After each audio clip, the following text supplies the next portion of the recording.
Back at CBS News election headquarters, call a doctor, call the police, call a psychic.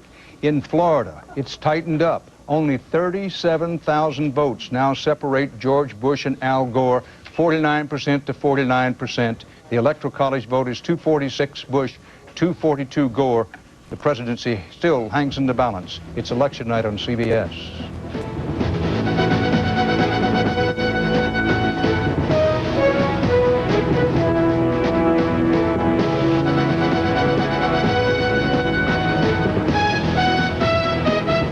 Nick Sally. CBS News election night headlines at this hour. Bush can see the promised land, but he's not there yet. The Gore camp's prayer put Florida back in the Gore win column. The rest of us could be out here waiting in the desert for a good while more. At 1:30 a.m. in the East, this is where the all-important Electoral College vote count stands. 246 for Bush, 242 for Gore. It takes 270 to win. Here you see the national popular vote overall right now. 49-48, Bush leads Gore. It's way past the witching hour in more than half of America, but we still don't know which candidate will be president of all America. The Electoral College map looks like this. Florida with 25 undecided, Iowa with 7 ditto, same story in Wisconsin with 11 Electoral College votes, and out in Oregon where Bush has a lead and Nader is a factor, still undecided for Oregon's 7 Electoral College votes. Now, as far as control of the House of Representatives is concerned, we've been reporting for some while. We're convinced that the Republicans will retain control of the House of Representatives. In the Senate, Bob Schieffer, you still think things are pointed in the direction of a possible 50-50 tie, which means if Bush is elected, that Dick Cheney would have the deciding vote in tie votes. It all depends now on what happens out in Nebraska and what happens in that strange race down in Missouri. Still, both of them too close to call. A little earlier tonight, you know, Dan, one of the big stories of the night that's kind of been overshadowed by this presidential race, but clearly something that's never happened before, a first lady elected to the United States Senate. And Hillary Clinton, here's what she said just a while ago when she claimed victory.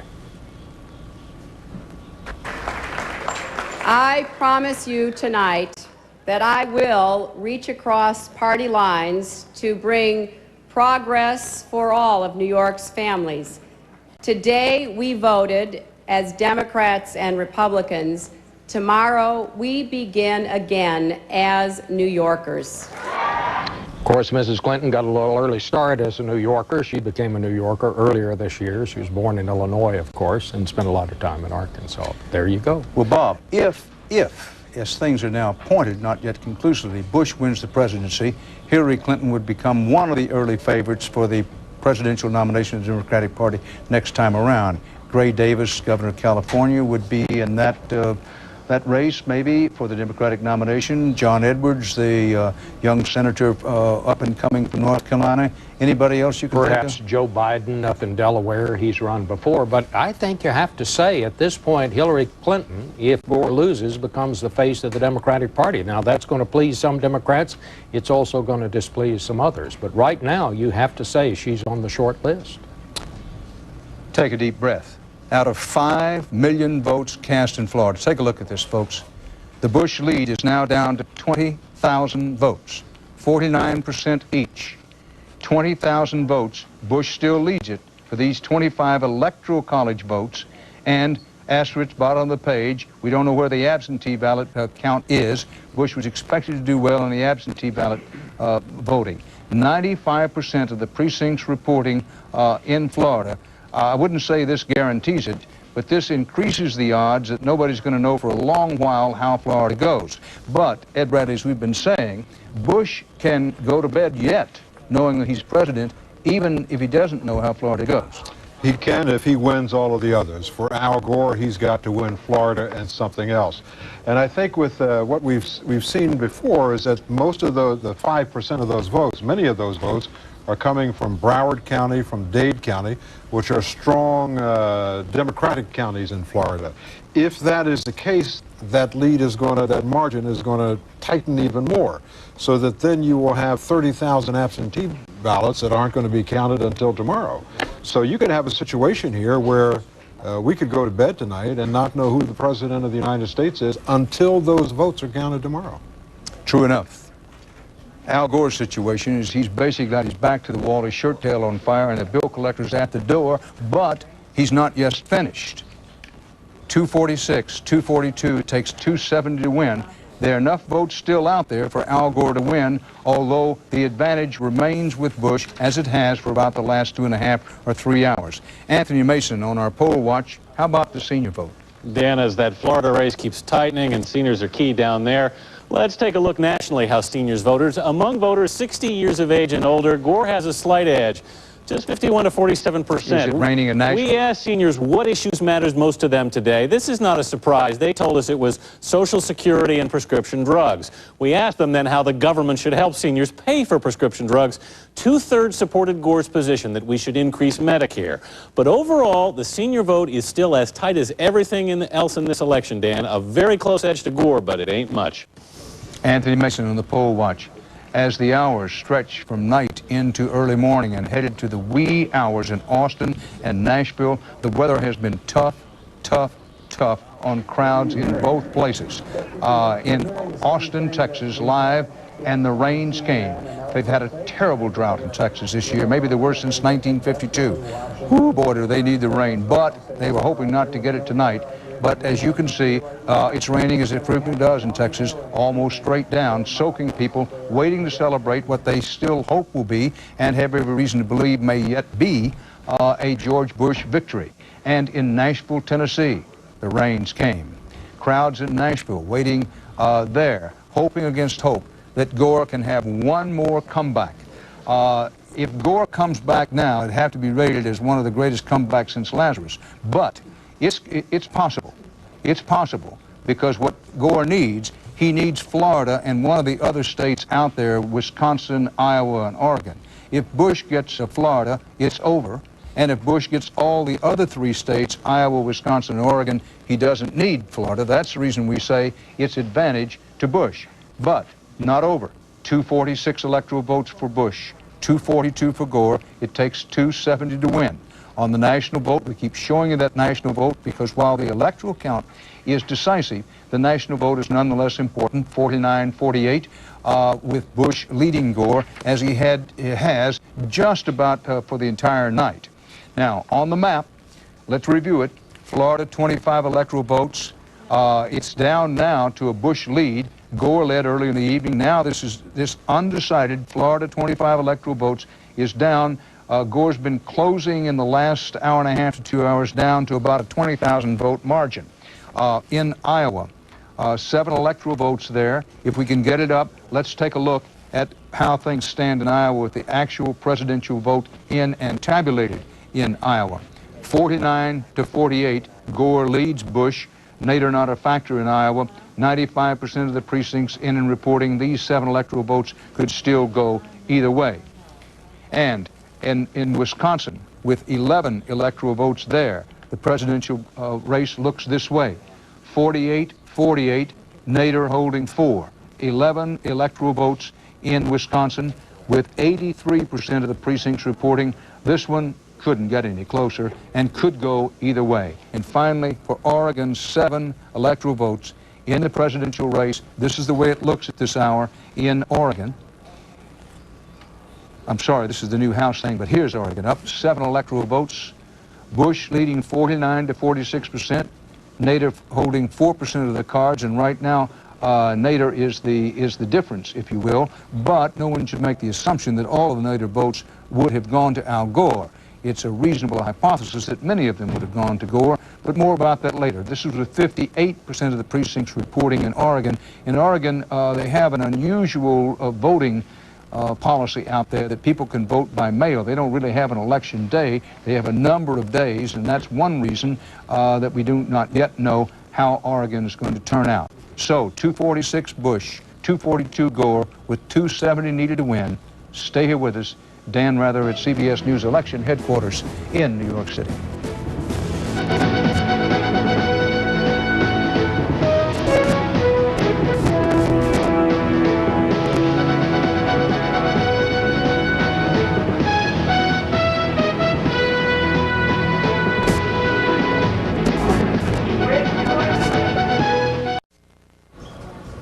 And And we're back at CBS News headquarters here in New York, and boy, is this one close. 246 electoral votes for George Bush at this point, 242 electoral votes for Al Gore. How close is it? Well, I've just sort of gone back to the record books to check it out, and by my calculations, way back in 1800, Thomas Jefferson and Aaron Burr tied with 73 electoral votes, and then it was Rutherford B. Hayes got 185 electoral votes. Samuel Tilden got 184 electoral votes. That was back in 1876.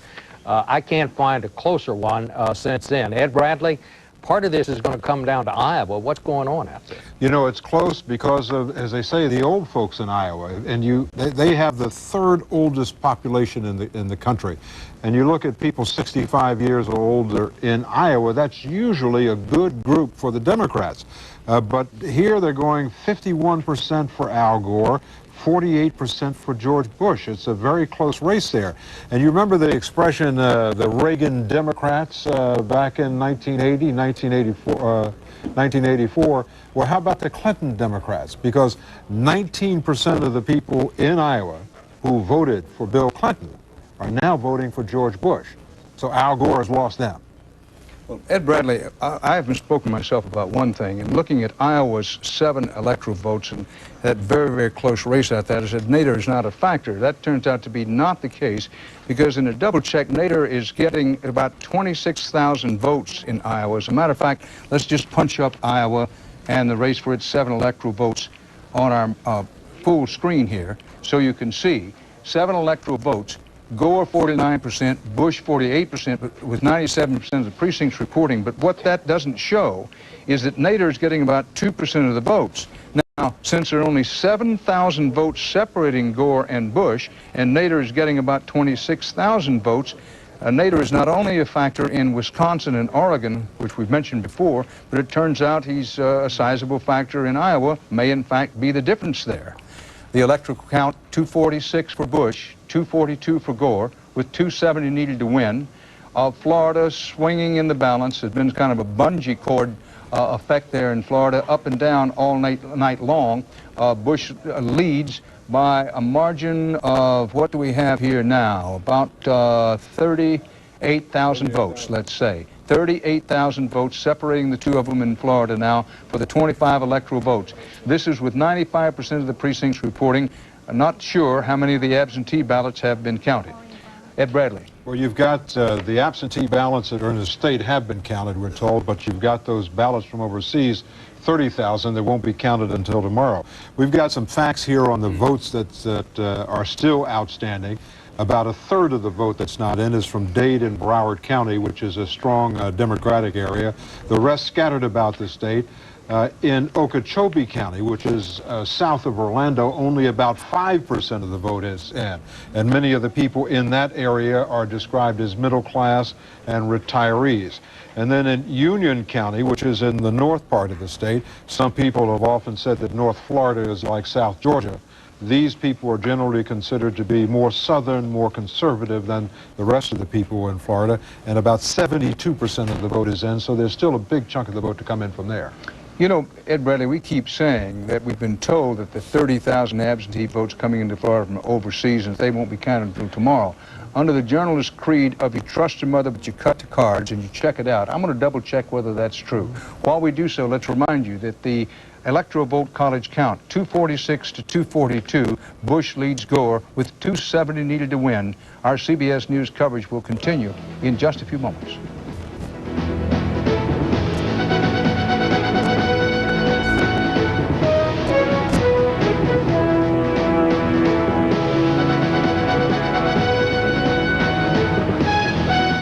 There's always a combination of who was killed in a plane crash. That race is still close to call with Senator John Ashcroft. We still have not heard what's happened out in Michigan, where you have Debbie Stabenow challenging the Republican incumbent down there. So this could be very well the night that we wind up with 50 Republicans and 50 Democrats in the Senate. Well, Leslie Stahl, the Republicans seem assured not official, but our estimate is they seem assured of retaining control of the House by a wee small margin. So what we've got here is a country split pretty much down the middle. You see that not only in these races that you're all talking about for the presidency, but when you look at how people voted over the whole country for House, there's 2% difference. In all these races across the country, it's 2% difference, Democrat to Republican. It's going to be very difficult for the next president to run as anything but a centrist, because this country is all divided right down the middle, and the pressure on all the candidates who ran this time was to be moderate on all the issues down the line. The only thing wrong with that argument, and it may very well stand up, is when the Republicans were in the minority in the House, but it was fairly close, they basically said to the Democrats, okay, you won but not by much, show us what you got, and we're going to resist you at every turn. By the same token, when Newt Gingrich came in with a Republican majority in 1994, the Democrats said, okay, it's your House, we're going to resist you at every turn. What are the chances of that happening this time? The chances are very great that will happen again. Well, I think that no matter who is elected, we'll have a different atmosphere. I mean, let's face it, we have had for the last 8 years the most partisan White House that I can recall in all the time I've been in Washington, and we had, in my view, the most partisan Congress that we've had that I can ever recall. It just got to where they couldn't get together on very much of anything.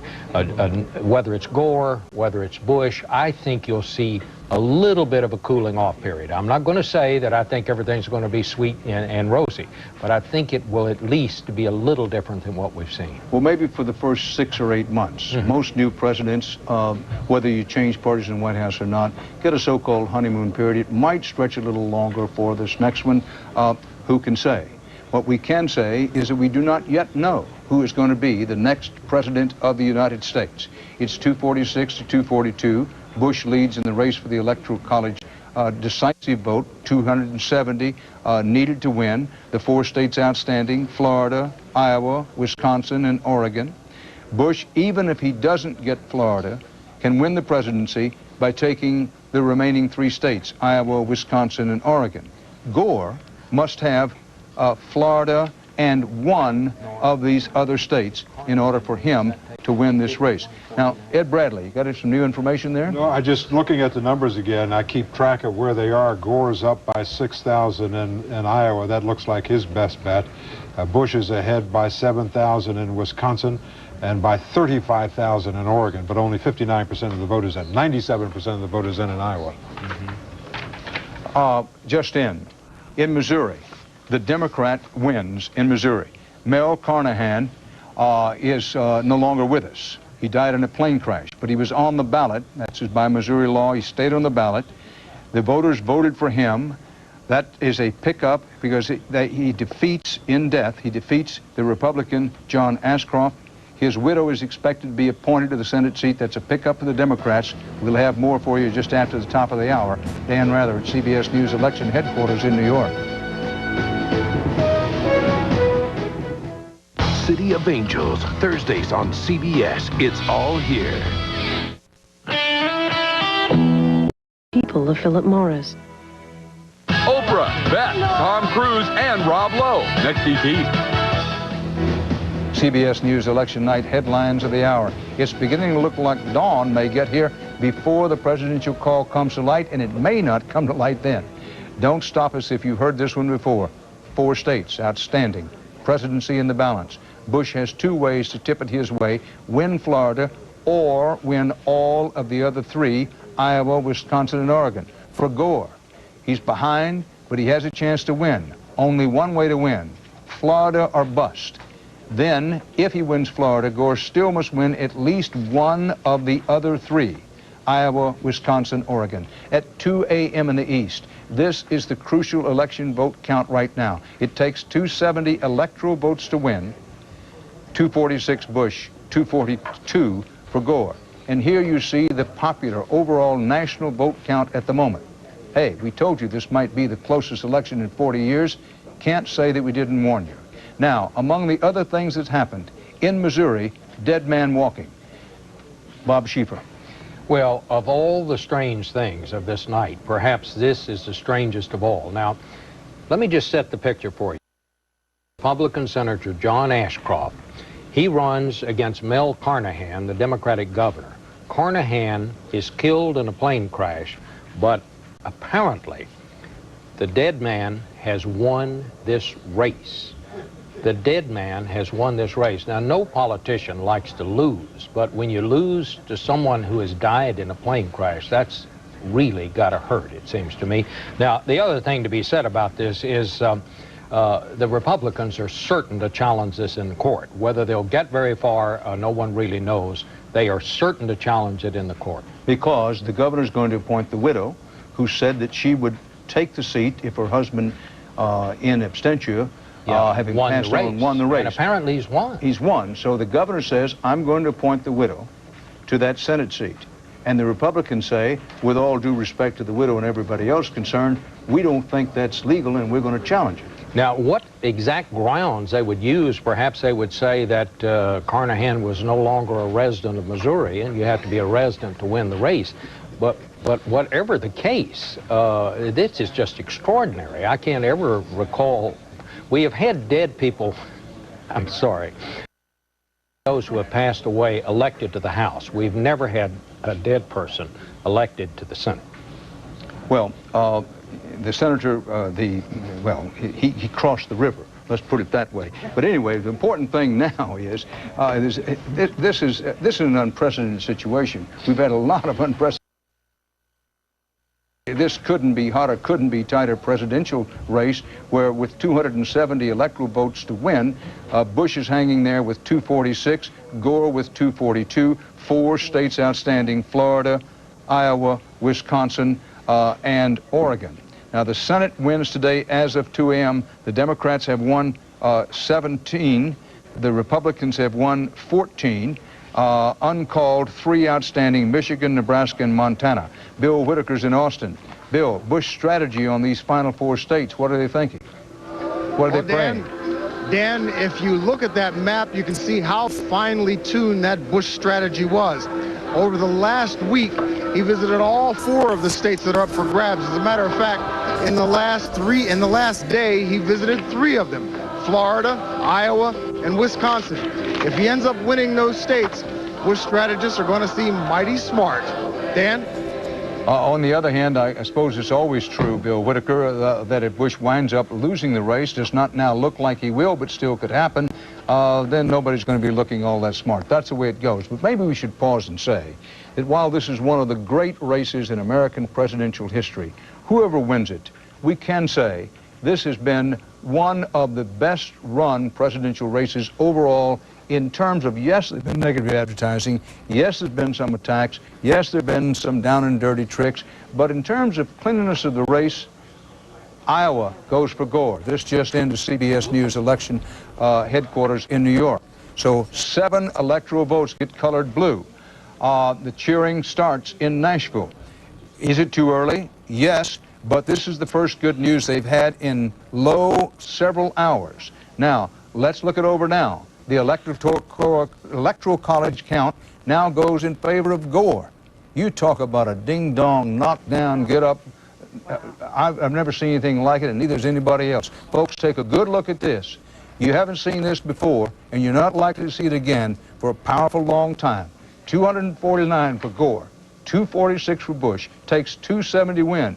Now, we're down to a decisive 3, and they are Florida, 25 electoral votes. Wisconsin, where natives are a factor and a major factor, 11 votes out there, waiting. And boy, oh boy, would each of the candidates love to have it.